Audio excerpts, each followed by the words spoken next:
ವೀಕ್ಷಕರೇ, ಕನ್ನಡ ನ್ಯೂಸ್ ಹಾವೇರಿ. ನಾನು ಬೀರೇಶ್ ಪೂಜಾರ್. ವಾಣಿಜ್ಯ ನಗರಿ ರಾಣೆಬೆನ್ನೂರಿನ ಬಿಜೆಪಿ ಕಾರ್ಯಾಲಯಕ್ಕೆ ಬೀಗ, ಬಾಗಿಲಲ್ಲಿ ನಿಂತು ಸುದ್ದಿಗೋಷ್ಠಿ ಮಾಡಿದ ಸಂತೋಷ್ ಪಾಟೀಲ್. ಘಟನೆ ನಡೆದಿರುವುದು ಹಾವೇರಿ ಜಿಲ್ಲೆಯ ರಾಣೆಬೆನ್ನೂರು ನಗರದ ಬಿಜೆಪಿ ಕಾರ್ಯಾಲಯದ ಮುಂದೆ. ವೀಕ್ಷಕರೇ, ಹಾಗಾದರೆ ಬೀಗ ಜಡದ ಬಿಜೆಪಿ ಕಾರ್ಯಾಲಯದ ಮುಂದೆ ಸಂತೋಷ್ ಪಾಟೀಲ್ ಅವರು ಸುದ್ದಿಗೋಷ್ಠಿ ಉದ್ದಕ್ಕೂ ಹೇಳಿದ್ದೇನು, ಮಾಧ್ಯಮಗಳು ಕೇಳಿದ ಪ್ರಶ್ನೆಗೆ ಉತ್ತರ ಹೇಗಿತ್ತು, ಒಮ್ಮೆ ನೋಡಿಬಿಡಿ.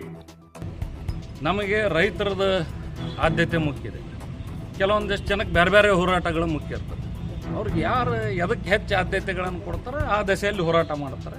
ನಾವು ರೈತರಿಗೆ ಹೆಚ್ಚು ಆದ್ಯತೆಯನ್ನು ಕೊಟ್ಟಿವಿ, ರೈತರ ಪರ ನಿಲುವಿಗೆ ಹೆಚ್ಚು ಆದ್ಯತೆ ಕೊಟ್ಟಿವಿ, ಅವ್ರ ಪರ ದನಿ. ನಮ್ಮ ಪತ್ರಿಕಾಗೋಷ್ಠಿಗೂ ಕೂಡ ನಮ್ಮ ಆಫೀಸನ್ನು ಕೀಲಿ ಹಾಕೊಂಡು ಅಡ್ಡಾಡ್ತಾರೆ. ಇದ್ರ ಬಗ್ಗೆ ಏನಾರು ವರಿಷ್ಠರ ಗಮನಕ್ಕೆ ತರಲಿಕ್ಕೆ ಸರ್, ನಿನ್ನೆ ಜಿಲ್ಲಾಧ್ಯಕ್ಷರ ಗಮನಕ್ಕೆ ತಂದಿದ್ದೀವಿ.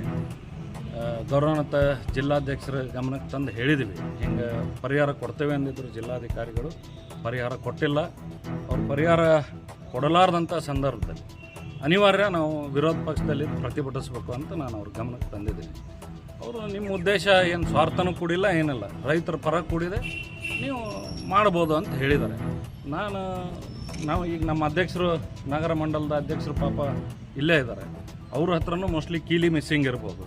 ಕೆಲವೊಮ್ಮೆ ನಾವೆಲ್ಲ ಮಜ್ಜಿಗೆ ಹತ್ತಿ ಕತ್ತಿ ಕೇಳಿದ್ದೀವಿ. ಯಾರು ಮಜ್ಜಿಗಿಲ್ಲ ಅಂತ ಹೇಳ್ಬೇಕಂದ್ರೆ ನಾನೇ ಹೇಳ್ಬೇಕು ಅನ್ನೋ ಪರಿಸ್ಥಿತಿ ಇರ್ತೈತಿ. ಆ ಥರದ ವಾತಾವರಣನೂ ನಿರ್ಮಾಣ ಆಗಿರ್ಬೋದು, ನನಗೆ ಗೊತ್ತಿಲ್ಲ. ನಾವು ಸಾಧಕ ಬಾಧಕಗಳ ಚರ್ಚೆಗಿನ ಹೆಚ್ಚು ಹೋರಾಟ ನಡೆದ ಮತ್ತು ಕಚೇರಿ ಬೀಗ ಹಾಕತ್ತ. ಪಾರ್ಟಿ ಕಚೇರಿ ಅಂದ್ರೆ ಪೂರಾ ಪ್ರಿಮೈಸಸ್ ಬಂತು.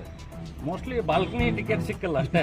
ಗಾಂಧಿಗೇಟ್ನೇ ನಿಂತು ಹೋರಾಟ ಮಾಡ್ತೀವಿ ಸರ್. ನನ್ನ ಹೊರಗೆ ಹಾಕ ಹಂಬಲದಲ್ಲಿ ತಾಲೂಕಿನ ರೈತರನ್ನೂ ಹೊರಗೆ ಹಾಕಿರಿ, ನೀವು ಹೊರಗೆ ಹೋಗಿದ್ದೀರಿ ಅನ್ನೋ ಹೆದರಿಕಿದೆ ನನಗೆ ಅಷ್ಟೇ. ನನ್ನ ಹೊರಗೆ ಹಾಕೋ ಹಂಬಲದಲ್ಲಿ ತಾಲೂಕು ರೈತರನ್ನ, ತೊಂದರೆಯಲ್ಲಿರುವಂಥ ಕಾರ್ಯಕರ್ತರನ್ನ ಅವ್ರನ್ನೂ ಹೊರಗೆ ಹಾಕಿ ನೀವು ಹೊರಗೆ ಹೋಗಿದ್ದೀರಿ ಅಂತ ಆತಂಕ ಇದೆ ನನಗೆ. ಅದು ಆಗಬಾರ್ದು ಅಂತ ದೇವರಲ್ಲಿ ಪ್ರಾರ್ಥನೆಯನ್ನು ಮಾಡ್ತೀನಿ. ಇಲ್ಲ, ಈಗ ನಾವು ನಿನ್ನೆ ಜಿಲ್ಲಾಧ್ಯಕ್ಷರ ಗಮನಕ್ಕೂ ನಾನು ತಂದಿದ್ದೀನಿ, ಜಿಲ್ಲಾಧ್ಯಕ್ಷರಿಗೆ ಹೇಳಿದ್ದೀನಿ. ಈಗ ಮೊನ್ನೆ ಅಕಾಲಿಕ ಮಳೆಯಿಂದ ರಾಣೆಬೆನ್ನೂರು ತಾಲೂಕಿನಾದ್ಯಂತ ಸುಮಾರು 1000ಕ್ಕೂ ಹೆಚ್ಚು ಎಕರೆ ಭತ್ತ, ಅಡಿಕೆ ಮತ್ತು ತೋಟಗಾರಿಕೆ, ಸಿರಿಕಲ್ಚರ್ ಬೆಳೆ ಎಲ್ಲ ಹಾಳಾಗಿತ್ತು.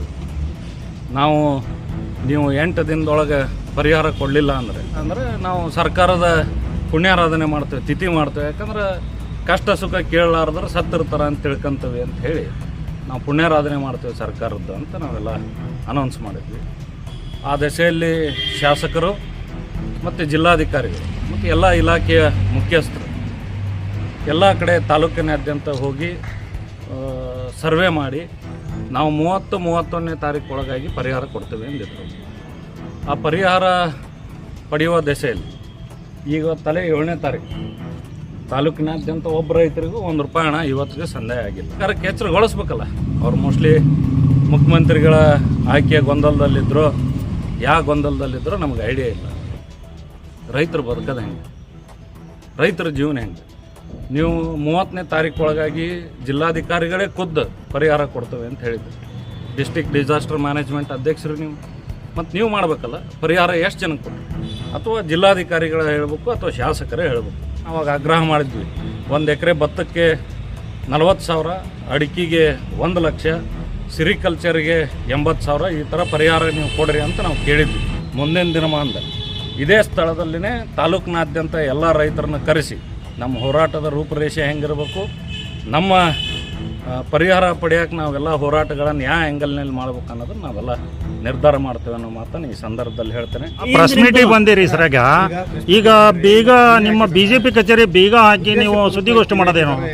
ಏನಾಗಿದೆ, ನಾವು ರೈತರ ಪರ ದನಿ ಎತ್ತೀವಿ.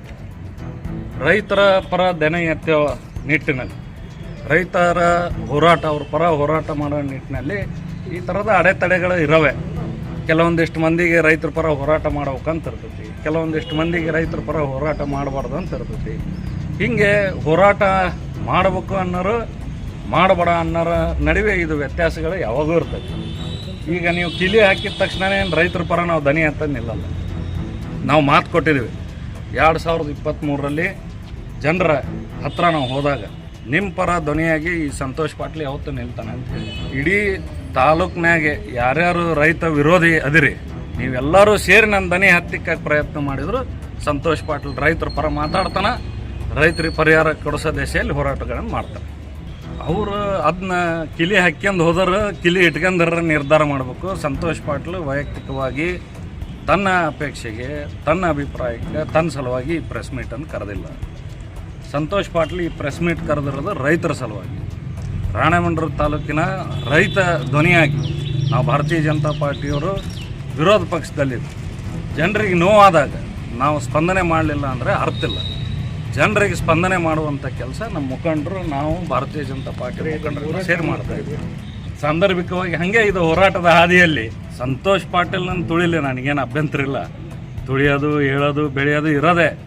ನನ್ನ ತುಳಿಯ ಆಸೆಗೆ, ನನ್ನ ದನಿಯನ್ನು ಹತ್ತಿಕ್ಕ ಹಂಬಲಕ್ಕೆ ಈ ತಾಲೂಕಿಗೆ ಅನ್ಯಾಯ ಮಾಡಬೇಡ್ರಿ, ರೈತರಿಗೆ ಅನ್ಯಾಯ ಮಾಡಬೇಡ್ರಿ, ರೈತರ ದನಿಯನ್ನು ತುಳಿಬೇಡ್ರಿ ಅಂತ ನಾನು ಮನವಿ ಮಾಡ್ತೇನೆ. ಹೆಂಗಿರ್ತೈತಿ, ಕೆಲವೊಮ್ಮೆ executive class, lower class, middle class ಅಂತ ಸೀಟ್ ಇರ್ತವೆ. ಈಗ ಸಿನಿಮಾ ಥಿಯೇಟ್ರಿಗೆ ಹೋದಾಗ balcony, first class, second class, executive class. Sir ನೀವು ಯಾವ ಕ್ಲಾಸ್ ಸರ್? ನಾವು ಈ ರೈತರ ಪರ ಇರೋ ಕ್ಲಾಸ್ ಫುಟ್ಪಾತೆ. ನೀವು ನಮ್ಮ ಜೊತೆಗಿದ್ದೀರಿ, ನಾವು ನಿಮ್ಮ ಜೊತೆಗಿರುವಂಥ ಕೆಲಸ ಮಾಡ್ತೀವಿ. ಹಾಗಾದ್ರೆ ಸ್ವಪಕ್ಷದಲ್ಲೇ ನಿಮ್ಮನ್ನ ವಿರೋಧ ಪಕ್ಷದ ನಾಯಕರ ಥರ ಕಾಣ್ತಾ ಇದೆ. 100% ಸಿಳ್ಳೆ ಸೀಟೆ ಹೋರಾಟ ಮಾಡ್ರೆ ಗಾಂಧಿ ಕ್ಲಾಸ್ನೇರ. ನಾವು ಗಾಂಧಿ ಕ್ಲಾಸ್ನೇರ ಅಂತ ತಿಳ್ಕೊಂಡೀವಿ. ನಾವು ರೈತರ ಪರ ಹೋರಾಟ ಮಾಡ್ತೀವಿ. ಈ ತಾಲೂಕಿನ ಜನರ ದನಿಯಾಗಿ ನಮ್ಮ ಉಸಿರು ಇರೋವರೆಗೂ ನಾವೆಲ್ಲ ಹೋರಾಟ ಮಾಡ್ತೀವಿ. ಪ್ರೋಗ್ರೆಸ್ ಇದೆ, ಇನ್ನು ರಸ್ತೆ ಹ್ಯಾಂಡ್ ಓವರ್ ಆಗಿಲ್ಲ.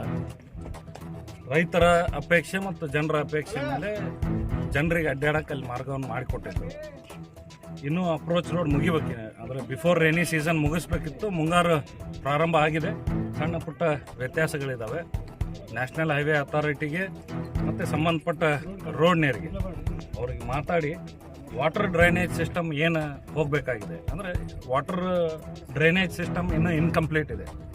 ಅಲ್ಲಿ ವಾಟರ್ ಸ್ಟೋರೇಜ್ ಆಗೋದ್ರ ಜೊತೆಗೆ ಮತ್ತೆ ಅಲ್ಲಿ ರೈತರ ಹೊಲದ ಹತ್ರನೂ ಅರ್ಧಂಬರ್ಧ ಆಗಿರೋದ್ರಿಂದ ಅದನ್ನು ತ್ವರಿತಗತಿಯಲ್ಲಿ ಕಾಮಗಾರಿಗಳನ್ನು ಪೂರ್ಣಗೊಳಿಸ್ಬೇಕು ಅಂತ ಹೇಳಿ ಕೇಶಿಪ್ನವ್ರ ಜೊತೆ ಮಾತಾಡುವಂಥ ಕೆಲಸ ನಾವೆಲ್ಲ ಮಾಡ್ತೇವೆ.